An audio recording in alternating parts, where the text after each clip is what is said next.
Are you working on your author career but struggling to get that first book published? Does the goal of being an author seem too lofty? Or thoughts of having multiple books and making a full-time living are as fantastical as living in Cinderella's castle? Welcome to Discovered Wordsmiths, a podcast where aspiring authors can be heard. Join Stephen Schneider as he finds and talks to authors you may not know, but authors that have gotten their foot on the author career path. Hear what they've done to get there and where they want to go now. Settle back. It's time for a bit of inspiration and advice. Come listen to today's Discovered Wordsmith. All right. Well, David, thank you for joining me today. I'm glad you could take some time to talk to me about you and your book. Yeah. Let's get started a little bit. Before we talk author and book, let's talk a little bit about where you're from, who you are, a bit about your background, things you like to do that are outside of writing. Oh, you got it. Well, I was born in Houston, Texas. Birthday is June 20th, 1975. I just turned 45. Woohoo. Wow. Yeah, that's crazy. Crazy because for a while there, I didn't know if I was going to make it to this age. I'm just kidding, slightly. Born and raised out there, raised pretty much. I'm a water kid. I love the beach. I love the ocean. I love the lake. Anything that and cliffs, anything that I can jump off of that's at least 50 feet off of the ground into water or something. I'm a thrill seeker. I love to bungee jump. I love to skydive. Like I said, I love to cliff jump. I'm a huge fan of sports. This probably isn't gonna be the best thing in the world, but I'm a big Houston Astros fan. So. Okay, that's fair. I love my Astros. I'm not a fan of the Houston Texans right now. Not until they fire Bill O'Brien will I ever give that team another chance. And the Houston Rockets, I can take them or leave them. I'm not a bandwagoner, but I like the team, but they're just not as good as they once were. I'm a huge film fan. I actually originally got started in film, theater, and television. I was a professional actor for quite some time. I probably gave it up. I don't know, probably around my senior year of high school when I really got interested in behind the camera stuff, writing screenplays and teleplays and novels and poetry. Wow. Yeah, You're like a Renaissance man. I try to do a little bit of everything, honestly. I may not be good at everything I do, but I try to do it all. So with all that background, all the things you like to do, why did you decide to start writing? It's funny. Actually, I got to go back a little bit. I started writing probably around the age of 12. I started writing really dark poetry. I did some silly things as a kid. I had some addictions as a kid and at a really pretty much young age. And not because of like abuse or anything, but just because I was wild and I wanted to try everything. And when I tried a few things, unfortunately, bad things really happened. The writing, it just came out of a need to be able to talk about my feelings, but if I didn't want to have to talk to somebody about it, I had a way to get those issues out, and writing is a beautiful way to kind of cleanse the soul, if you will. Nice. Yeah. So you started writing. You have a book is it out yet? It's out. It's available. It's not. Tell us selling. about it. Well, Elyria is Elyria is a fantasy-driven young adult to adult fictional novel. It is a novel about a young man by the name of Cameron, who at the start of the book believes he is 17 years old and just your normal run-of-the-mill senior in high school, getting ready for college, maybe a little bit awkward and there's things that he knows about himself that are different than other guys his age. That he's got the ability to do these really intricate, crazy things, but he doesn't know where it comes from. And basically what he comes to find out is that actually he is a 99-year-old vampire who has basically been cast to save the world, if you will. Oh, wow. That's a Not just twist. the world, but the galaxy. Oh, that's a bigger twist. Oh yeah. And that one really gets going in the second book. In the first book, basically, he finds out everything. Finds out, starts to regain memories. He had been closed off to certain memories of his life. The only memories that he has going into this book are those of a 17-year-old high school senior. So, Wow. like, the whole book is absolute discovery for him.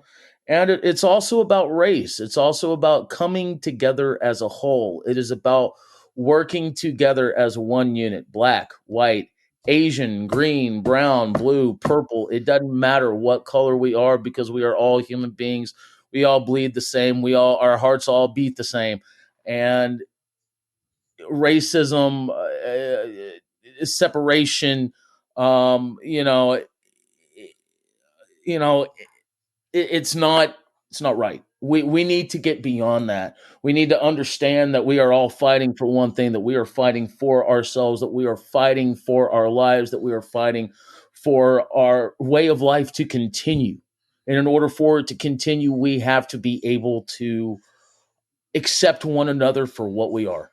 So, was that the type of themes you were trying to bring out, It's but really using Yeah. fantasy? Yeah, it's really funny because I started writing the book a little over 2 years ago. So I started writing it in 2018, so long before we were having these issues. But I mean, I also know I've got a lot of friends, university professors, friends who are Asian, who are black, who are Hispanic.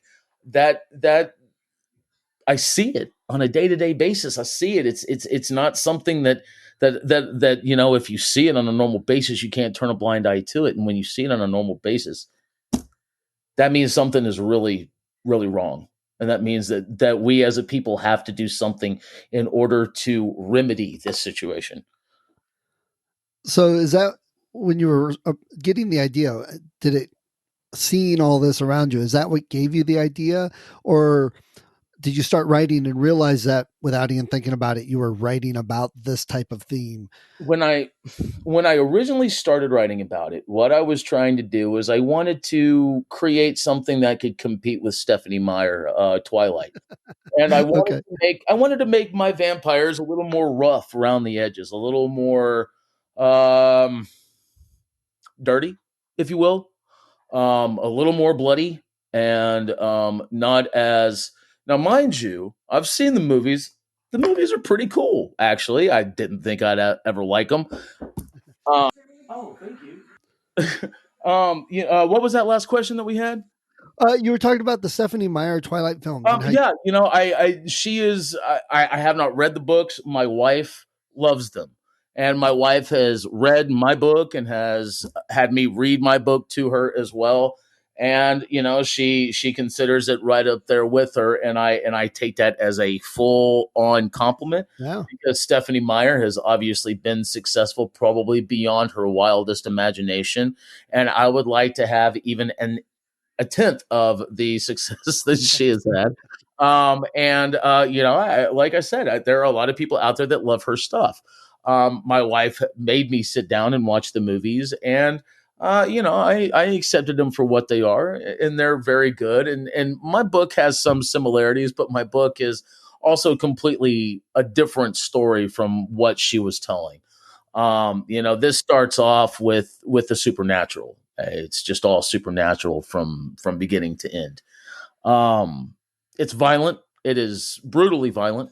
But I still believe it is for ages 14 and up. A freshman in high school on up to 80.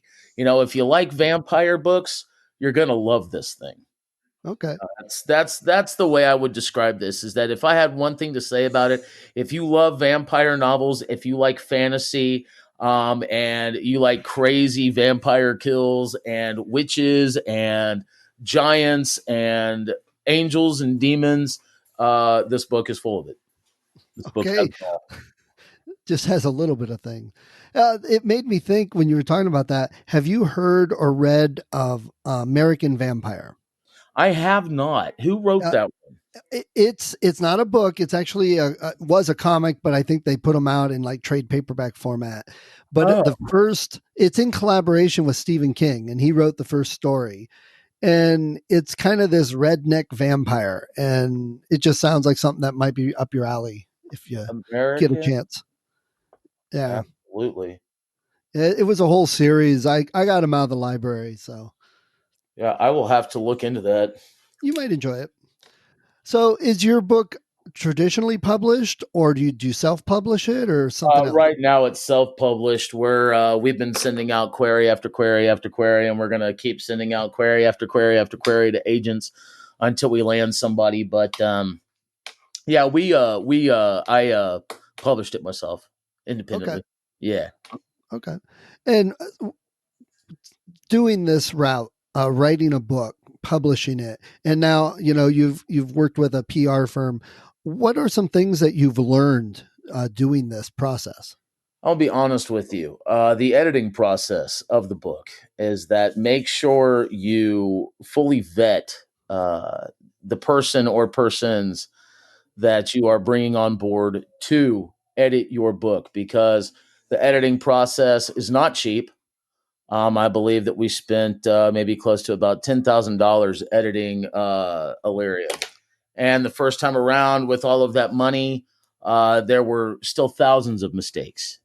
And we went through another probably one, two, three editors in that amount of time to get the book to a point where we felt that it was as close to perfect as it was going to get. And that would be the one thing I would say that I have learned the most is that, you know, and that patience is a virtue. And I'm definitely not the most patient person in the world.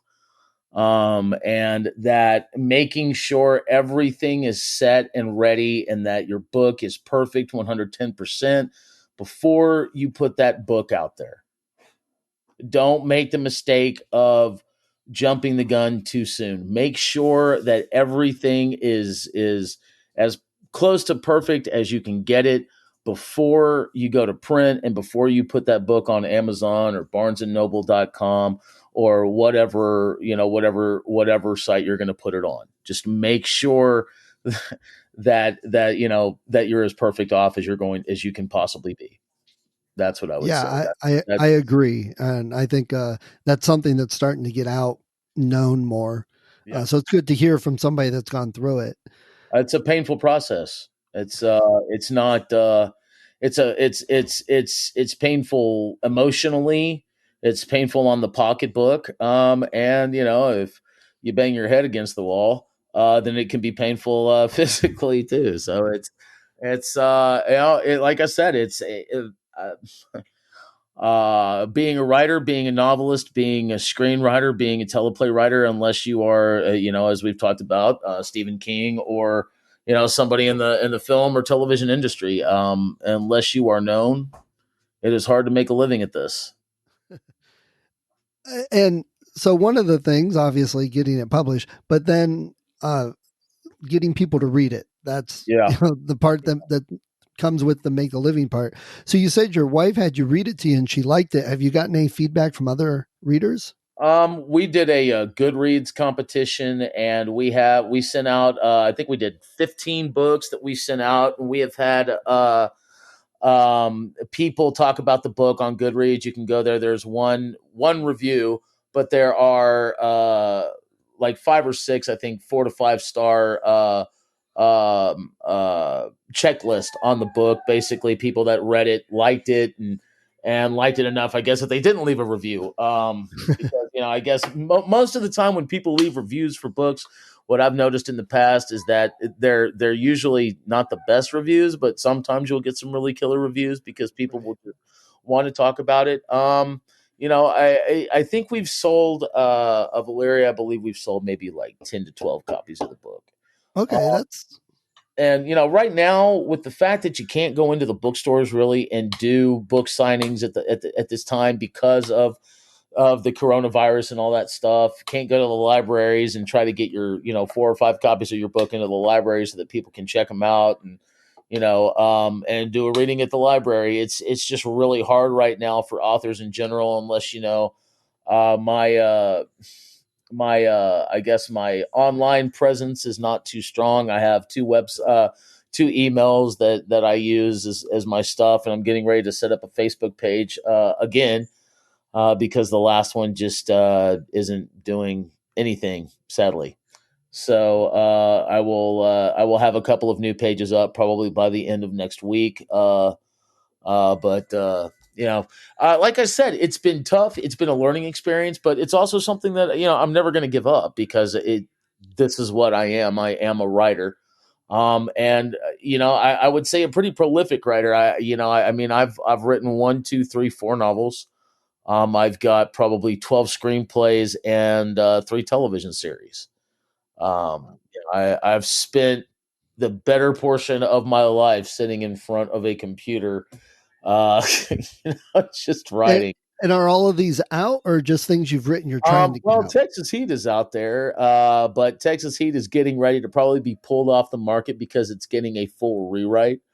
The book is actually quite good, but it needs some work, and it needs to be redone, rewritten in a way that shows more clash, more conflict, more despair than what I've got. And when it comes out again soon, hopefully, my hope is by the spring it's going to be called The Curve. It is a fictional baseball book. It is about a fictional version of the early 2000 Houston Astros, and their star pitcher Avery Harris. Which I would love to do another interview with this book when it is ready to go, because it is going to be wild. I have fixed my outline for it, and I have been diving into it. I'm at about 3,500 words right now on the rewrite, and I'm probably looking at about 125 to 135,000 words for the book. So, um, probably basically around what Elyria is. Elyria sits at about, I think, 400 something pages. And Well, one of the things I want to do at the podcast, and I'm still growing it, is go back and visit authors that I've talked to before, like a year later or so, and find out, how are things going? What new things have you done or you learned, or what's going on with the whole author career? So that'd be perfect to talk to you, I'd love to, 6, 8 man. months from now or something. Yeah, I would Yeah. love to. That'd be great. So other than what you did with Goodreads, which I loved, and you're working with a PR firm, what other ways are you marketing it or trying to, especially Um, now, like you said, it's hard. I just sent the book. I just entered Elyria into a competition with Writers Digest. It's the independent book of the year deal that they do. And basically, what happens with that is that if the book places or if it wins the full on entire competition, then there is a big article written up about the author and the book in Writers Digest. Writers Digest has the largest writers conference in the country, which I want to say it's like in July, but and it was canceled this year. They did a virtual conference this year that I did not attend because even that was quite expensive. But yeah, I do a lot of stuff with Writers Digest. They do a lot of stuff with independent writers and do a lot of write ups on independent writers and book reviews and stuff like that. And they also can get your work into the hands of the right agents, the right publishers, and stuff like that. They are a phenomenal group. Nice. Okay, let me shift gears just a little bit, get a little more techie.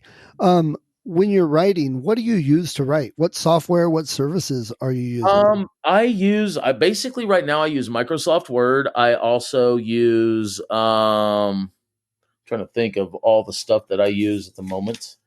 Um, uh, well, Microsoft Word basically, because I mean it just does everything that I need. for my novels, and then when I'm writing screenplays or teleplays, I use Final Draft. Okay. Um, have you found Word? Because I hear things back and forth. Some people really like Word. Some people say they can't stand it. I personally use Scrivener because it really clicked with me, and it seems to do everything I need in a way that made sense to me. And I found Word actually difficult to use once I got past a certain point. So, have you tried other things? Do you find Word difficult that you had to like get used to it or anything like that? With on the Mac, which is I've been using the Mac, gosh, since grade school. I've never worked on another computer besides an Apple in my life. But when Word came over, when they started to do the Mac version for that, it was easy as pie for me. And my wife, fortunately, knows how to work it pretty well, so she helped me learn it as well too. It's great because it has it just Microsoft, or, excuse me, but Mac just makes everything pretty much simplified. My wife doesn't like Mac; she's a PC user, but I Microsoft Word couldn't be easier. Final Draft for me is really simplistic as well. And then I also have an editing software, Final Cut Pro, which is I think a 10-year-old could probably use that and look like a 35-year-old professional edited a video. So it's like I said, using Mac. If I had to use a PC, I would be lost. I would be done. I would be done. I cannot. I do not work well with PC at all. But yeah, Mac. I would say that's I would tell any writer to use a Mac. I mean that, but that's just my opinion. I would always recommend Apple for writing and for actually editing as well too. So Okay, yeah. I actually am a PC guy, but I also come from a world of software development and yep. programming. So I've pretty much I started, way back when on a Commodore, and I actually had a word Oh my processor god. I did school reports on. Yeah. Oh yeah, man. I Um remember the Commodore 64.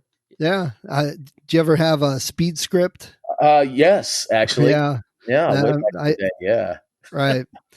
So, okay, let me ask you a question, Yeah. David. It is. Growing up or now, what's like a favorite book, a favorite author of yours? Oh man. My sister, when I was, gosh, about 12 years old, handed me a copy of Fear and Loathing in Las Vegas by the good doctor, Hunter S. Thompson. And I obviously did not understand it at the age of 12, but by the time I was a sophomore in high school, that book meant um, more than you could possibly imagine to me.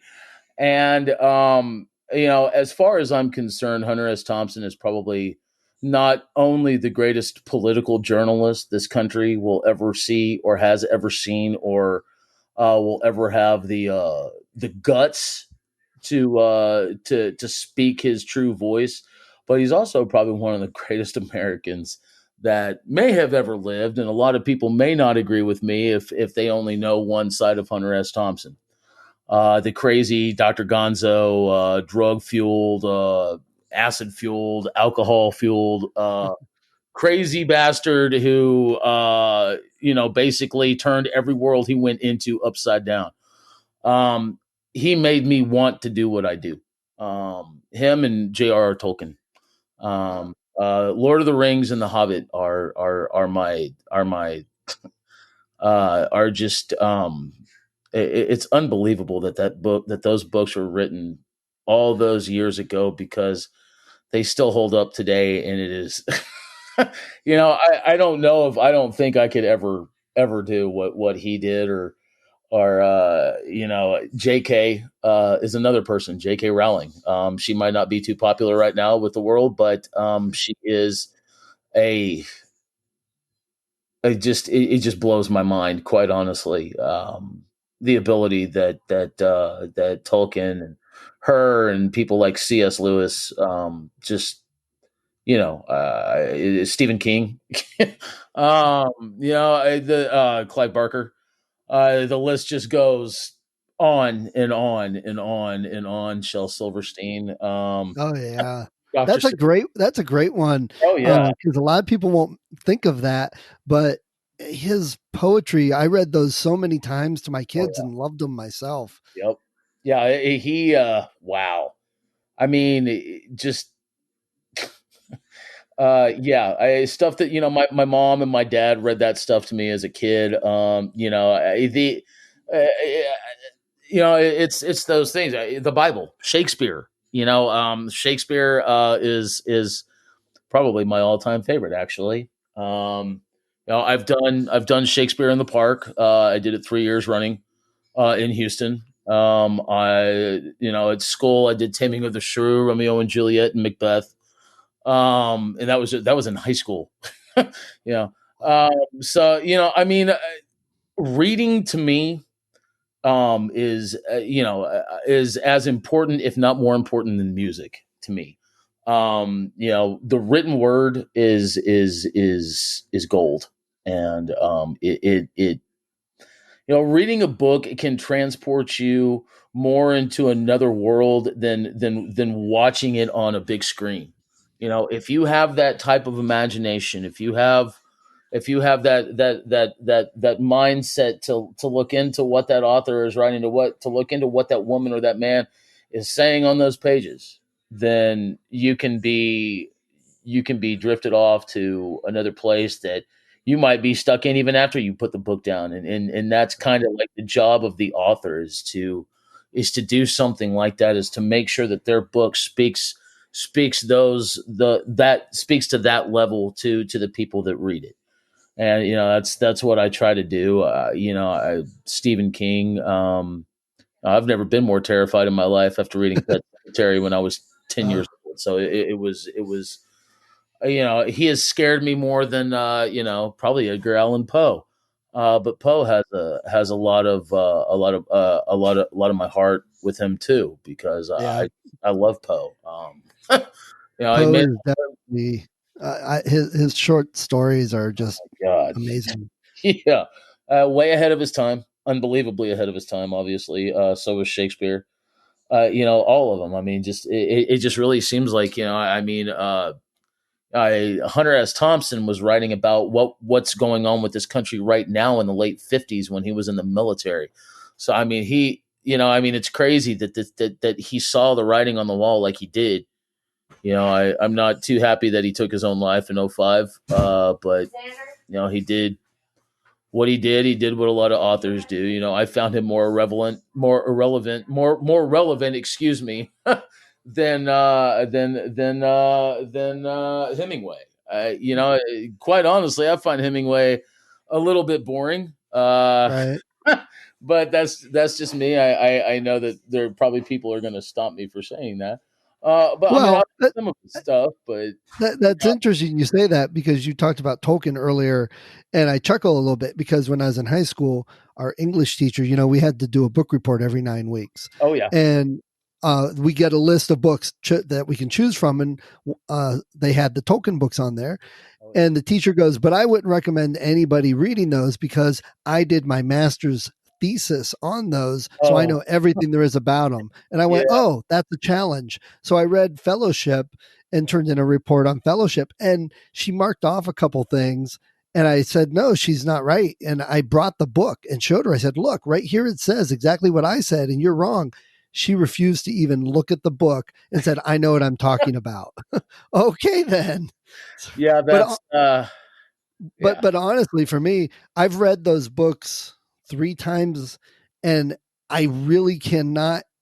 I like Hobbit, I like Fellowship, but as we get into the next two, and then Return of the King, especially, I just can't keep focused and concentrated on it. To this day, I've read the darn book 3 times. I couldn't tell you exactly what happens in it. It just, The third one is tough. I will admit that the yeah, first two are great, but the third one is tough to kind of keep your attention all the way throughout. It's unlike the movie Return of the King. The movie was freaking phenomenal, man. yeah, the It movies are was my fantastic. favorite one.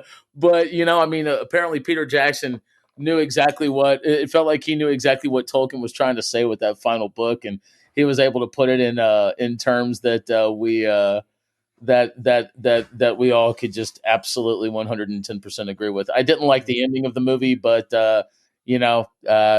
beggars can't be choosers. The rest of the movie was freaking phenomenal. So, Right. I agree. Those are great movies. oh yeah. So let me ask you another question. Down there where you live, do you have a favorite bookstore? Do you go to any bookstores? Well, yeah, we normally usually go to Half Price Books in a town called San Marcos, and there's one in San Marcos, there's one actually in Austin, Texas proper, a couple in Austin, Texas proper, and there's another bookstore in downtown Austin called Book People, which is a massive bookstore, but it is specifically owned by Texans, so it is a Texas staple and has been here for, oh gosh, I want to say maybe 10, 15, 20 years, and is one of the most awesome bookstores that I've ever been in. Oh. Um, Well, there's a chance the wife and I will be coming down to Houston next year. I'll have to look you up. We'll have to go visit the Please bookstore. do, man. Yeah, I would love to. That'd be cool to get together, man. Yeah, Yeah, that's yeah, something that'd be, else I'd like to do is get together with authors that I've talked to and visit their favorite bookstore and oh, put that up cool. on YouTube. Yeah, So I'm working on that. you will love Book People. Book Okay. People is sick. It's awesome. Stephen King did a book signing there several years ago when Doctor Sleep first came out, and yeah, my wife and I actually heard it on the radio and we wanted to go, but we just didn't go because we probably didn't want to get in line with 5,000 Uh, people. Uh, right. Yeah. Crazy King fans. yeah. Oh, well, I mean, he is, yeah, we are massive, massive, massive Stephen King fans. Well, let me tell you this. So a couple weeks ago, we went to a local flea market that over the holiday weekends, Labor Day, 4th of Yeah. July, it's really, really big. And I was walking around and there was a guy that had like 30 some Stephen King hardbacks and he was Whoa. selling them. They were in mint condition. They were pristine and he was selling them for $5 a piece. Oh my God. I would have bought every one of them. Oh yeah. I was going to say, guess how much money I dropped. How much money did you drop? Well, okay. So here is even better. So I picked up all the ones I knew I didn't have, Right. uh, and the next day we went back and I went to visit him again, and he just wanted out of there. So he sold me 11 books, hardbacks for $10. Oh my God. Yeah. And they're probably first editions too, aren't they? Well, I was checking, and none of them really were. They Uh, might have been, but they did have The Shining. It wasn't a first edition, but it did have the original slipcover. see, So I settled for that. I've been looking back in '07, 2 years after Hunter S. Thompson died. My dad and I were looking for a signed copy of Fear and Loathing in Las Vegas first edition. I don't know if you know this, but those books have like quintupled in Oh, value. If you can find a first edition of that book with his signature where he signs it Dr. Thompson or Dr. Gonzo, they are worth upwards of like I think $10,000 to $15,000. wow. Johnny Depp is one of the actor Johnny Depp. Him and William Kennedy are the caretakers of Hunter's collection of books, and Johnny Depp has every single first edition that Hunter ever did because Hunter gave him one. And Wow. Johnny has one of the most expensive book collections, I believe, in the world. Mm. His collection is to die for, and I'd really like to have some of the books that he has in his collection. Because So now my little brain is twisting, and now I'm trying to figure out how to interview Johnny Depp so I can talk to him oh, about his books. he man, he's I feel bad for him with everything that's going on, but he really is a very interesting dude and somebody that you ought to try to get on your show. That'd be fun, man. Yeah, it kind of goes against Yeah, what I, but maybe a special episode. but I there are so many authors, so many musicians, so many actors that inspire the way I write, and so many different films and stuff like that inspire the way I write specifically, just because they made such an impact on my life, and I but probably none more so, like I said, than the written word. The written word has played probably the biggest role in the way that I write. That first, and then the rest of the entertainment world second. But yeah, I mean, very influenced by King, by the greats, just by the greatest that have ever written a line of dialogue or a line of story. I mean, it's unbelievable just how incredibly awesome books truly are. Yeah, I totally agree. All right. Well, David, before we get going, do you have any last advice for new authors? Um, as hard as it can be sometimes when we set up our outlines for our books and what we're trying to do, um, things change, ideas change. You can take a story that you might think stinks, fix it, and make it great as long as you don't give up on the project that you're working on. And I'm working on like 8 different projects right now, and I don't give up on any of them. So that is why I'm working on 8 at a time. But don't give up. No, I still haven't made it, but that doesn't mean that I'm not going to, and that doesn't mean that everybody else out there isn't going to be successful too. So if you are a writer, if that is what you feel your gift in life is, then make sure that you continue to write. Don't give up. Don't throw it away. Nice. Thanks. Yeah. And so tell us one more time, name of your book and where we can find it and you online. Okay. It is called Elyria. You can find it on Amazon Prime, and you can also find it on barnesandnoble.com. You can find me at davidkouri@gmail.com and davidmatthewswriter @gmail.com. Okay, great. Well, Dave, it was great taking the time to talk to Oh you. man, it was a blast, dude. Yeah, I appreciate it. And like I said, I'd love to follow up with you in a while and hear Dude, about the next books and things that are going on. I would love to, man. That sounds awesome. Great. Thank you for listening to Discovered Wordsmiths. Come back next week and listen to another author discuss the road they've traveled, and maybe, sometime in the near future, it might be you.